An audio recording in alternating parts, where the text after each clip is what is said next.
Welcome to బీజేటీవీ. ముందుగా headlines చూద్దాం. పీరులో అభివృద్ది పనులకు శంకుస్థాపన చేసిన భట్టి. పీపుల్స్ మార్చ్ హామీల అమలులో భాగంగా ప్రాజెక్టుల ప్రారంభం. 1000 కోట్లకు పైగా విలువైన పనులు. ప్రజల సమస్యల పరిష్కారమే లక్ష్యం.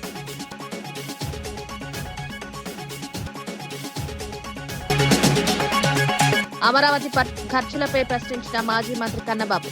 భారీ ఖర్చులపై స్పష్టతన డిమాండ్. ఆర్థిక ఇబ్బందులు ప్రాజెక్టు ఎలా సాధ్యమన్న ప్రశ్న. ప్రజాధన వినియోగంలో పారదర్శకత అవసరమని సూచన.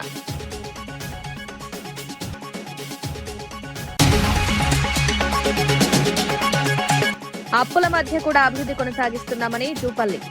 సంక్షేమం అభివృద్ధిని సమాంతరంగా తీసుకెళ్తున్నామని స్పష్టం. ఆర్థిక పరిస్థితిని సమతుల్యం చేస్తూ పాలన.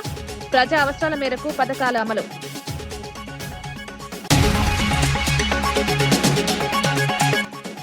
ఇచ్చిన హామీలను అమలు చేస్తున్నామని మహేష్ గౌడ్ వ్యాఖ్యలు. సీఎం నాయకత్వంలో రాష్ట్రం అభివృద్ధి, ప్రజా సంక్షేమమే ప్రభుత్వ లక్ష్యం. ప్రతి వర్గానికి న్యాయం చేసే విధంగా పాలన.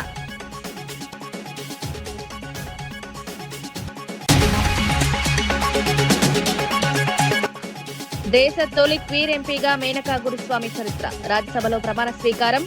సమాన హక్కుల కోసం గలం. భారత ప్రజాస్వామ్యంలో వైవిధ్యానికి ప్రతీక.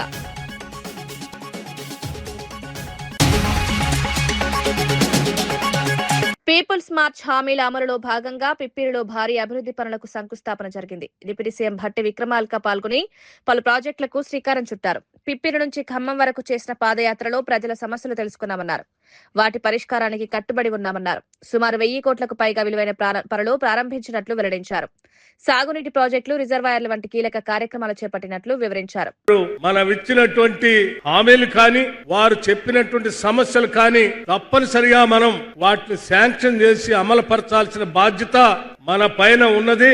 మీరు పిప్పిరిలో భారీ బహిరంగ సభ ఏర్పాటు చేసి ఆదిలాబాద్ శాసనసభ, ఉమ్మడి శాసనసభ నియోజకవర్గంలో పాదయాత్ర సందర్భంగా మీరు ఇచ్చిన హామీలన్నిటికి కూడా మనం అక్కడ శాంక్షన్ చేసి భూమి పూజ చేసి వారందరికీ మనం ఇచ్చినటువంటి హామీలను నిజం చేద్దాం.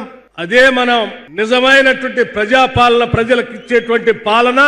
ఆ ఏర్పాట్లు చూడండి అని చెప్పి వారే నాతో స్వయంగా చెప్పి ఈ సభ ఏర్పాటుకి వారే కారణం.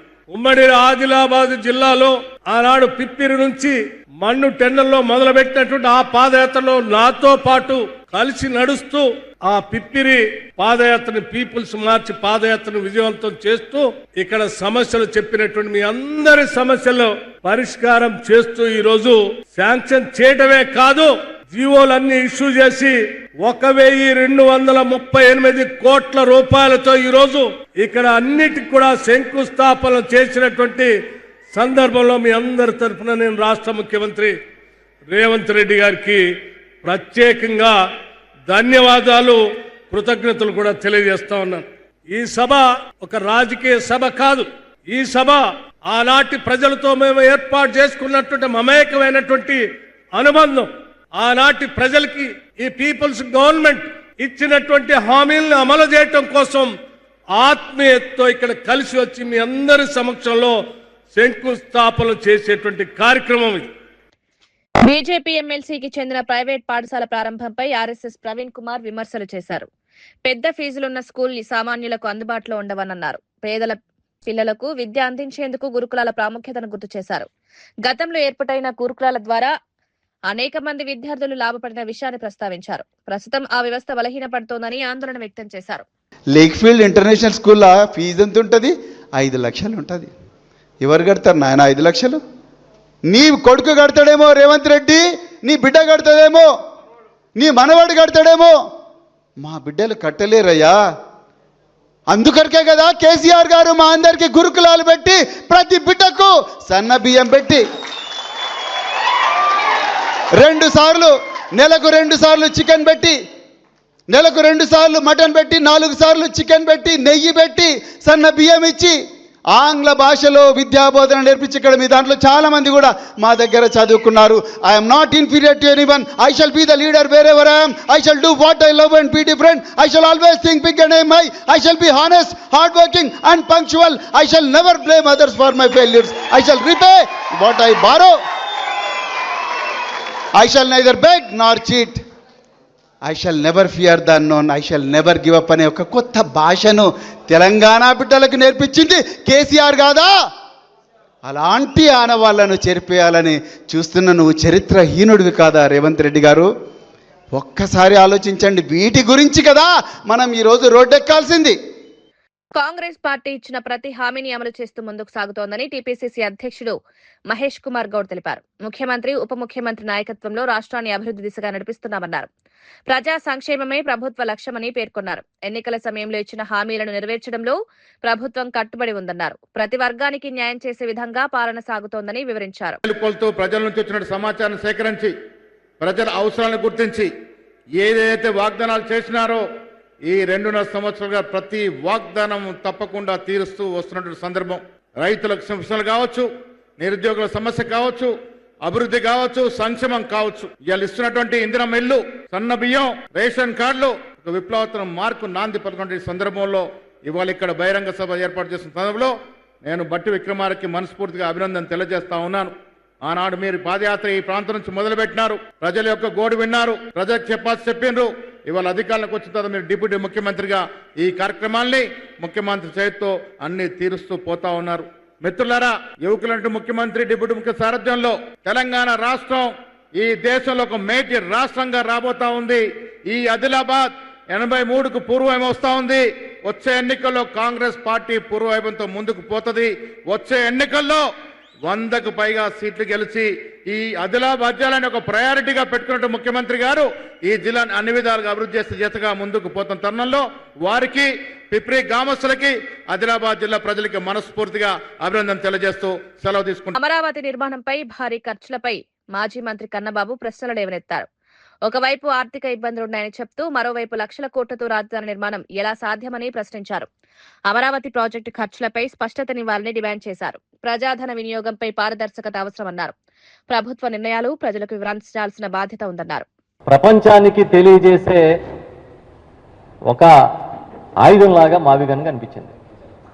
దాంతో ఉలిక్కిపడి వెకిలి మాటలు, వెక్కిరింతలు, విచిత్రమైన చేష్టలు, ఎవరు ఏం మాట్లాడుతున్నారో, ఎవరు ఏం రాస్తున్నారో తెలియని అయోమయంలోకి చంద్రబాబు నాయుడు, ఆయన ప్రభుత్వం, ఆయన మద్దతు మీడియా, ఆయన భజన బృందాలు అందరూ కూడా వారం రోజుల నుంచి ఇదే. ఆయన ఏం చెప్పారు? ప్లాన్ బిగా మచిలీపట్నం, విజయవాడ, గుంటూరు మధ్య ప్రాంతాన్ని ఒక క్యారిడర్గా, గ్రోత్ క్యారిడర్గా అభివృద్ధి చేసుకుంటే ఒక 20,000 కోట్ల రూపాయలు ఖర్చు పెడితే కనెక్టివిటీ వచ్చినట్లయితే అది ఒక పెద్ద గ్రోత్ సెంటర్గా మారుతుంది కదా. 2 లక్షల కోట్ల రూపాయలు ఇవాళ ఉన్న అంచనాల ప్రకారం అమరావతికి అవసరమైతే కొద్ది రోజుల్లో అది 2 లక్షలు పెరిగే కొద్దీ ఇంకా లక్షలాది కోట్ల ఖర్చుకి పెరిగిపోతుంది. అసలు ఇది సాధ్యమా? కాబట్టి ఈ ప్లాన్ బిని ఆలోచిస్తే తప్పేంటి అని జగన్మోహన్ రెడ్డి గారు చేసిన ఒక సూచనతో ఎందుకు చంద్రబాబు వెన్నులో వణుకు పుట్టింది అని మేము అడుగుతున్నాం. ఎందుకు అంత భయపడుతున్నారు? మీరే చెప్తున్నారు కదా, అమరావతిని చట్టం రూపొందించి ఆ చట్టంలో ఎవరు ముట్టుకోకుండా మేము బంధించి పెట్టాము అని చెప్తున్నారు. మరి అంత గొప్ప చట్టాలు తయారు చేసి అమరావతిని ప్రొటెక్షన్ ఇచ్చిన మీకు జగన్ గారు చెప్పిన మావిగన్ను ఎందుకు వణుకు పుట్టే? రేపు జగన్ గారు వస్తే దీన్ని మార్చే అవకాశం ఉంటుంది కాబట్టి దీన్ని ప్రొటెక్ట్ చేస్తాం మేమని చెప్పి వాళ్ళే చెప్తున్నారు. ఆ పార్టీ అధికారంలో ఉన్న పెద్దలే చెప్తున్నారు. అంటే జగన్ వస్తాడనే ఒకే ఒక భయం మిమ్మల్ని ఉరుకులు పరుగులు పెట్టిస్తుంది. అంటే జగన్మోహన్ రెడ్డి గారు మాట్లాడిన ఒక గ్రోత్ క్యారిడార్ అనే ఒక పదం వాడితే మీకు గుబులు పుట్టి ఇప్పుడు రాష్ట్రం మొత్తాన్ని, అన్ని ప్రాంతాలని గ్రోత్ క్యారిడార్గా డెవలప్ చేస్తామని చెప్పే పరిస్థితికి మీరు వచ్చారు. జగన్ పవర్ ఏంటనేది ఈ ఒక్క ప్రెస్ మీట్తోనే ఈ రాష్ట్రం మళ్ళీ మరొకసారి తెలుసుకుంది. అటు జంగారెడ్డిగూడెం దగ్గర నుంచి గుంటూరు దాకానే కాదు, ఈ రాష్ట్రంలో అన్ని ప్రాంతాలు అభివృద్ధి జరగాలి, అందుకు వికేంద్రీకరణ మాత్రమే ఒక టూల్ అని ఆయన మొదటి నుంచి చెప్తూ వచ్చారు. అందుకే శాసన రాజధానిగా అమరావతిని పెట్టి, ఆర్థిక రాజధానిగా విశాఖపట్నాన్ని, అదేవిధంగా జ్యుడిషియల్ క్యాపిటల్గా న్యాయ రాజధానిగా కర్నూలుని ఆ రోజు ఆయన ప్రతిపాదించారు. ఇవన్నిటినీ కాదని ఇవాళ మీరు తీసుకొచ్చి మళ్ళీ అమరావతిని డెవలప్ చేస్తామంటున్నారు. ఇప్పటివరకు మీరు ఖర్చు పెట్టింది ఎంత? 8,000 కోట్లు. 7 ఏళ్ల పాటు ముఖ్యమంత్రిగా ఉండి మీరు ఖర్చు పెట్టింది 8,000 కోట్లు అయితే 2 లక్షల కోట్లు ఇవాళ అంచనాకి కావాల్సి వస్తే ఎన్నాళ్ళు పడుతుంది అనేదే ఇవాళ ప్రజల ముందున్న పెద్ద ప్రశ్న. ఇంత డబ్బు లేదు కాబట్టే మీరు ఆల్టర్నేటివ్గా ఒక క్యారిడార్ని డెవలప్ చేసి అంతా కనెక్టివిటీ చేస్తే మీరు అనుకున్న ప్రాంతానికి ఇంకా మంచిది కదా అని జగన్ గారు చెబితే ట్రోల్ చేస్తా ఉన్నారు. చంద్రబాబు అంటే పడి చచ్చిపోయే ఆంధ్రజ్యోతి రాధాకృష్ణ కొత్త పలుకుని ఒకటి రాశాడు ఆయన. వారం వారం మా కర్మగాలి అలాంటి చెత్త పలుకులు చదువుతూ ఉంటాం, ఎందుకంటే మాకు పేపర్లు చదవడం అలవాటు కాబట్టి. పరాకాష్ఠగా ఆయన రాసిన రాత ఏంటంటే, రేపు జగన్మోహన్ రెడ్డి గారట వైఎస్ఆర్ పార్టీ నాయకులందరినీ వీళ్ళ మీ భార్యలు కాదు మీ చెల్లెళ్ళు అనుకోండి అంటే చెల్లెళ్ళు అనుకుని వేరే సంబంధాలు చూస్తారని ఇప్పుడు మాట్లాడుతున్నాడు. ఇంతకన్నా దిగజారుడుతనం, ఇంతకన్నా నీచంగా రాయగలగడం. అమరావతి నిర్మాణ ప్రక్రియపై వంగవీటి నరేంద్ర సందేహాలు వ్యక్తం చేశారు. ప్రాజెక్ట్ ఎప్పుడు పూర్తవుతుందో స్పష్టత లేదన్నారు. కేంద్ర నిధులతో తాత్కాలిక నిర్మాణాలు ఎందుకు చేపట్టారో వివరించాలని కోరారు. డిజైన్ల పేరుతో ఖర్చులు పెరుగుతున్నాయని విమర్శించారు. ప్రజాధనాన్ని సమర్థంగా వినియోగించాల్సిన అవసరం ఉందన్నారు. ప్రాజెక్టు అమలు విధానంపై పారదర్శకత ఉండాలని సూచించారు. గతంలో మీరు దాదాపు 2014 నుంచి 19లో గాని మీరు ఖర్చు పెట్టినటువంటి సెంట్రల్ గవర్నమెంట్ ఇచ్చినటువంటి ఫండ్స్ తాత్కాలిక కట్టడాలు ఎందుకు కట్టారు? 5,000 కోట్ల రూపాయలు తాత్కాలిక కట్టడాలు ఎందుకు కట్టారు? వచ్చిన తర్వాత ఈ విజయ్ కుమార్ అని ఆయన అంటాడు, తెలంగాణ అసెంబ్లీ సెక్రటేరియట్ అనేది కేవలం 3 సంవత్సరాలు కట్టి పక్కన పడేశారు. జగన్మోహన్ రెడ్డి గారు మీరేం చేయగలుగుతున్నారు అన్నాడు. మరి మీ విజన్ ఉన్న నాయకుడు ఇప్పుడుకొచ్చి 2 సంవత్సరాలు అయింది కదయ్యా. గతంలోనే నమూనాలు తీసుకున్నారు కదా, డిజైన్ల రూపంలో కొన్ని 100 కోట్లు ఖర్చు పెట్టారు కదా, సింగపూర్ కంపెనీకి, జపాన్ కంపెనీకి, ఇంకెక్కడో ఎవరెవరో కంపెనీలకి ఖర్చు పెట్టారు కదా. ఆ డిజైన్లన్నీ మీకు ఇంకా ఫైనల్ అవ్వలేదా? మళ్ళా డిజైన్ల పేరు మీద ఇంకొక 401 కోటి రూపాయల దాకా ఖర్చు పెట్టారు కదా, ఇంకెన్ని డిజైన్లు కావాలి? మీ మాటల్లో అర్థమైంది ఏంటంటే ఇది నిరంతర ప్రక్రియ. డిజైన్ల పేరు మీద మేము దోచుకుంటాం, ఈ లోపల వర్షాలు పడతాయి, మళ్ళా నీళ్లు వస్తాయి, ఆ నీళ్లు తోడటానికి మళ్ళా అక్కడ కాంట్రాక్ట్లు, అది క్లియర్ అయ్యే లోపల పిచ్చి చెట్లు పెరుగుతాయి, మళ్ళీ అది క్లియర్ చేయడానికి ఇంకొక 100 కోట్లు. ఇలా ఇది మీ నిరంతర ప్రక్రియ, ఇదే మీ నిరంతర ప్రక్రియ. అంతేకాని మీరు కట్టాలనుకున్నది కానీ చేయాలనుకున్నది కానీ అది వాస్తవం కాదు. జనసంచారానికి అతి దగ్గరగా ఉన్నటువంటి స్థానంలో కట్టుకుంటారు. అది క్యాపిటలే గాని డెవలప్మెంటే గాని. ఆ విధంగా ఆలోచించినటువంటి వ్యక్తే జగన్మోహన్ రెడ్డి గారు ఇచ్చిన ఐడియా మావిగన్. ఎందుకంటే మచిలీపట్నం గాని, ఇటు విజయవాడ గాని, గుంటూరు గాని పరిసర ప్రాంతాల్లో ఆల్రెడీ 6 లేన్స్ అన్ని రకాలుగా ఇన్ఫ్రాస్ట్రక్చర్ గాని, లాజిస్టిక్స్ గాని డెవలప్ అయి ఉన్నాయి. ఏమీ లేనటువంటి ఖాళీ స్థలంలో మీరు కొత్తగా భవనాల పేరు మీద కేవలం ఇన్ఫ్రాస్ట్రక్చర్ కే 2 లక్షల కోట్ల రూపాయలు మీరు ఖర్చు పెట్టడానికి, అక్కడ మీరు చేసినటువంటి రైతులకు వాగ్దానం, మేము ఇక్కడ క్యాపిటల్ తీసుకొస్తామని చెప్పినటువంటి వాగ్దానాన్ని నిలబెట్టుకోవడానికి, దీని వెనక మీరు చేసేటువంటి స్కాములకి ఆస్కారం ఉంది కాబట్టే మీరు ఈ రాజధాని అనేటువంటి ఒక పెద్ద గేమ్ ఆడుతున్నారు. హర్షవీణ ఘటనపై తాతంశెట్టి నాగేంద్ర స్పందించారు. తనపై వస్తున్న ఆరోపణలు కుట్రలో భాగమన్నారు. తనను పార్టీని దెబ్బతీయాలనే ఉద్దేశంతో ఈ ప్రచారం జరుగుతోందన్నారు. ఈ కేసును న్యాయస్థానం పరిశీలిస్తుందని పేర్కొన్నారు. వాస్తవాలు వెలుగులోకి వస్తాయని ధీమా వ్యక్తం చేశారు. ఈ అంశంలో రాజకీయ కోణం ఉందని ఆరోపించారు. మీరందరూ స్త్రీలకు అన్యాయం జరిగితే విపరీతంగా ఉంటారు కదా. మీరు ఒక సునీతమ్మ, ఒక షర్మిలమ్మ, ఒక విజయమ్మ, ఇంతమంది అమ్మలకు, ఇంతమంది స్త్రీమూర్తులకు న్యాయం అడగని మీరు హర్షవీణకి న్యాయం జరగాలని అడుగుతున్నారు ఎందుకు? ఎవరు కాదన్నారు న్యాయం? ఏం జరగాలి న్యాయం? ఇది పర్సనల్ విషయం. ఇద్దరు కోర్టుకు వెళ్ళారు, కోర్టు తెలుస్తుంది. ఇప్పుడు నిజంగా అరవ శ్రీధర్ గారు తప్పు చేస్తుంటే కోర్టు శిక్షించమనండి. We welcome. జనసేన పార్టీ నాయకులుగా కానీ ఎస్ మా వాడు తప్పు చేస్తే శిక్షించమని చెప్తున్నాం. ఆమె తప్పు చేస్తే ఆమె శిక్ష అనిపిస్తుంది. మధ్యలో ఈ డ్రామా ఎందుకండి? ఎవరు నడిపిస్తున్నారండి? ఎంత కుట్ర చేస్తున్నారు మీరు? ఎక్కడెక్కడో గోవాలో, విజయవాడలో ఎవరో లాయరు, ఎవరెవరు ఉన్నారు దీని వెనక? ఎవరు రక్కాసి, ఎవరు రాక్షసి, ఎవరు ఏం మొత్తం మాకు తెలుస్తుంది కదా. మీ కుట్ర అంతా తాతంశెట్టి నాగేంద్ర మీదో ఇంకొకరి మీదో కాదు. దీని వెనక ఒక పెద్ద నెట్వర్క్ ఉంది.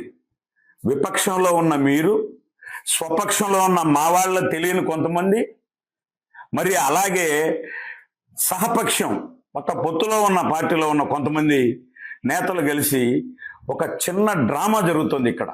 ఏంటంటే 20 సంవత్సరాల చరిత్రను తిరగరాసింది జనసేన పార్టీ. ఫస్ట్ జనసేన అనేది కోడులో ఉండకూడదు, ఇది వీళ్ళ మోటో. కావలసినంత సమాచారం ఉంది నా దగ్గర. అసలు ఏం జరిగిందనేది కూడా వినండి ఒకసారి. మేము అమరావతి వచ్చిన సందర్భంగా మేము చేసుకుంటున్నాం. మీ వైసీపీ ఫంక్షన్లలో మా జన సైనికులు ఎవడైనా వచ్చి అట్లా వీడియోలు తీస్తూ అడిగితే రఫ్గా మీరు వదులుతారా? మీ ఫంక్షన్ల దగ్గరికి మేము ఎప్పుడన్నా వచ్చామా? కోతవేటు దూరం ఒక ఎమ్మెల్యే, ఒక జనసేన పార్టీ ఒక ఎమ్మెల్యే ఉన్నారు, అంతమంది అక్కడ ఉంటే బారడు దూరంలో నిలబడుకొని మీకు 2 కోర్టుకు వెళ్ళి ఉన్నారు. అక్కడ వీడియో దేశ తొలి క్వీర్ ఎంపీగా మేనకా గురుస్వామి చరిత్ర సృష్టించారు. భారత పార్లమెంటరీ చరిత్రలో కొత్త అధ్యాయం నమోదైంది. Supreme court senior advocate doctor Menaka Guruswamy Rajya Sabha సభ్యురాలిగా ప్రమాణ స్వీకారం చేశారు. దీంతో దేశపు తొలి బహిరంగ క్వీర్ ఎంపీగా ఆమె గుర్తింపు పొందారు. సమానత్వం, రాజ్యాంగ విలువల కోసం తన గళాన్ని వినిపిస్తానని తెలిపారు. ఎలిజిబిలిటీ క్యూ వర్గాలకు ఇది ఒక ముఖ్యమైన ప్రాతినిధ్యంగా నిలుస్తోంది. సమాజంలో సమాన హక్కుల కోసం ఈ పరిణామం కీలకమని విశ్లేషకులు పేర్కొంటున్నారు. And integrity of India, and that I will faithfully discharge the duty upon which I am about to enter.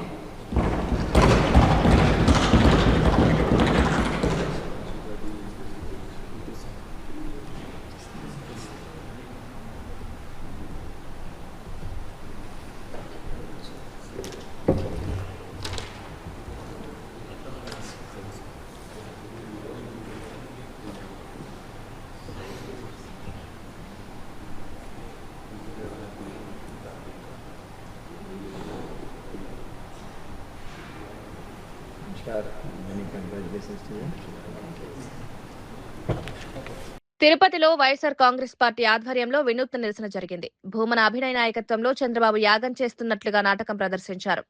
రాష్ట్ర అభివృద్ధి అంశాలను వ్యంగ్యంగా చూపిస్తూ నిరసన తెలిపారు. అమరావతి పేరుతో అవినీతి జరుగుతోందని ఆరోపించారు.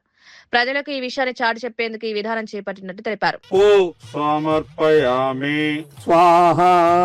సీమ ప్రజల కళలు, పెండింగ్ ప్రాజెక్టులు సమర్పయామి. ఉత్తరాంధ్ర నీటి ప్రాజెక్టులు సమర్పయామి. బాబోరు, ఈ విశాఖ ఉక్కును కూడా వేసేయండి, ఒక పని అయిపోతుంది. అలాగే. విశాఖ ఉక్కు సమర్పయామి. స్పెషల్ స్టేటస్ సమర్పయామి. జగన్ ఇచ్చిన పథకాలు సమర్పయామి. రెడ్ బుక్ లోపల పెట్టు. మొత్తం ఈ రాష్ట్రాభివృద్ధి అంతా సమర్పయామి. చంద్రబాబు గారు, మీరు చేసిన ఈ యాగం వలన సాక్షాత్తు యాగపురుషు ప్రత్యక్షమయ్యారు. చంద్రబాబు, నీ ఇంద్రజాలాన్ని మెచ్చి తిని 1,00,000 కోట్లు ప్రజల సొమ్ముతో నువ్వు చేసే ఈ యాగం నీకు పట్టిన యోగం. అందుకో యాగ ఫలం.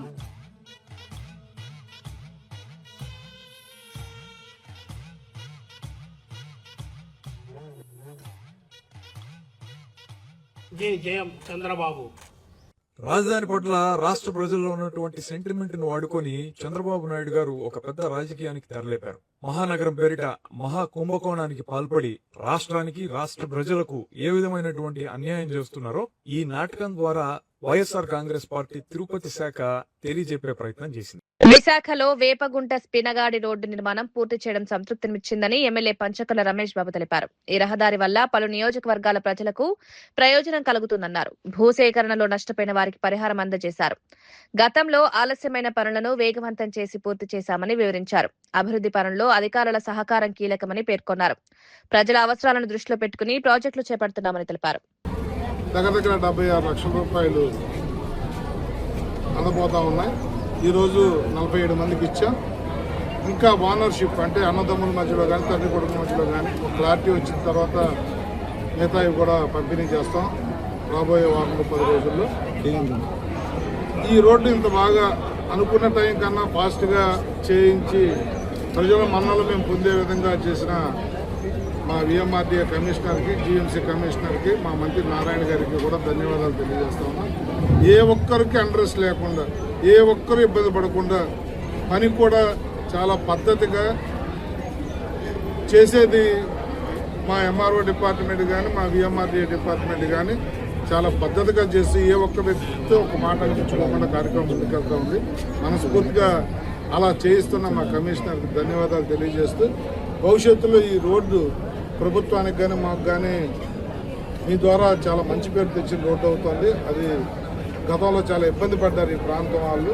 చోడవరం మాడుగుల నుంచి సబ్బవరం మీదుగా వచ్చే వాళ్ళు అందరూ ఈ రోడ్డే వాడతారు కాబట్టి మంచి వెసులుబాటు ఇచ్చినందుకు మనస్ఫూర్తిగా అభినందనలు తెలియజేస్తారు. నియోజకవర్గాల పునర్విభజనలో దక్షిణాది రాష్ట్రాలకు అన్యాయం జరుగుతోందని వేముల వీరేశం తెలిపారు. ఈ అంశంపై స్పష్టత ఇవ్వకుండా విమర్శలు చేయడం సరైంది కాదన్నారు. దక్షిణాది రాష్ట్రాల హక్కులను కాపాడడం ప్రతి నాయకుడి బాధ్యత అన్నారు.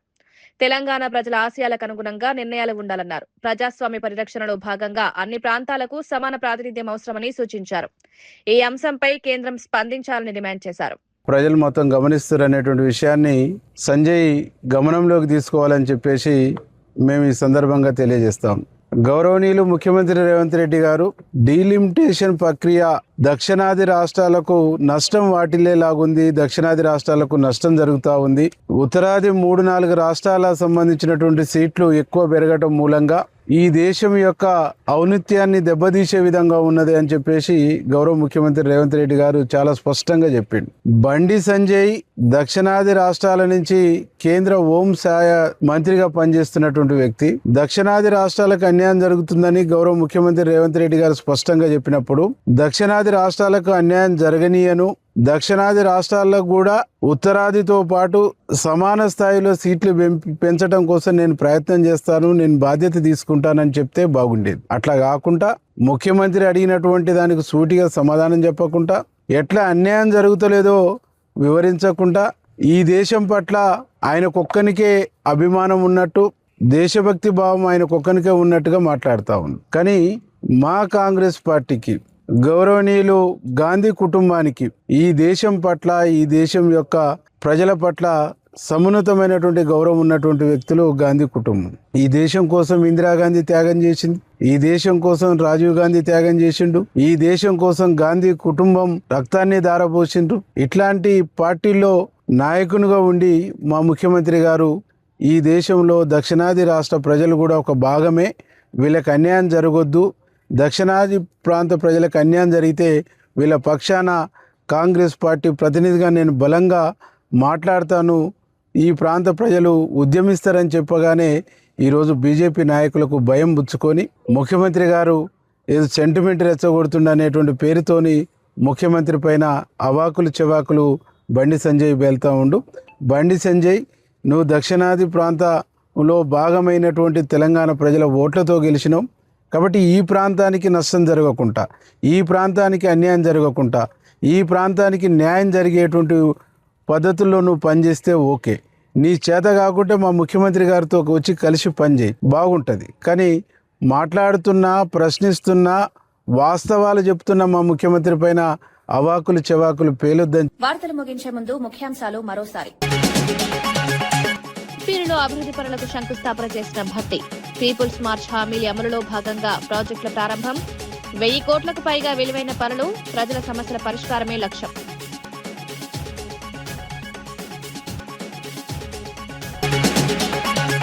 అమరావతి ఖర్చులపై ప్రశ్నించిన మాజీ మంత్రి కన్నబాబు. భారీ ఖర్చులపై స్పష్టతను డిమాండ్. ఆర్థిక ఇబ్బందులు ప్రాజెక్టు ఎలా సాధ్యమన్న ప్రశ్న. ప్రజాధన వినియోగంలో పారదర్శకత అవసరమని సూచన.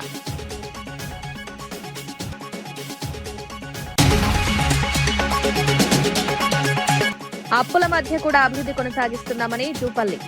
సంక్షేమం, అభివృద్ధిని సమాంతరంగా తీసుకువెళ్తున్నామని స్పష్టం. ఆర్థిక పరిస్థితిని సమతుల్యం చేస్తూ పాలన, ప్రజా అవసరాల మేరకు పథకాల అమలు.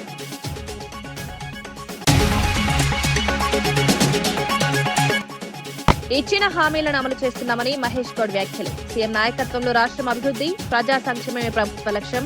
ప్రతి వర్గానికి న్యాయం చేసే విధంగా పాలన.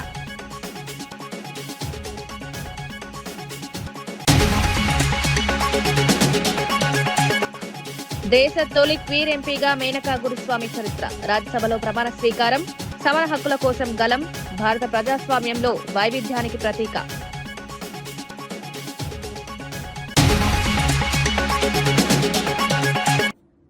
ఇవి ఈనాటి వార్తా విశేషాలు. మరో బులెటిన్లో మళ్ళీ కలుద్దాం. నమస్కారం.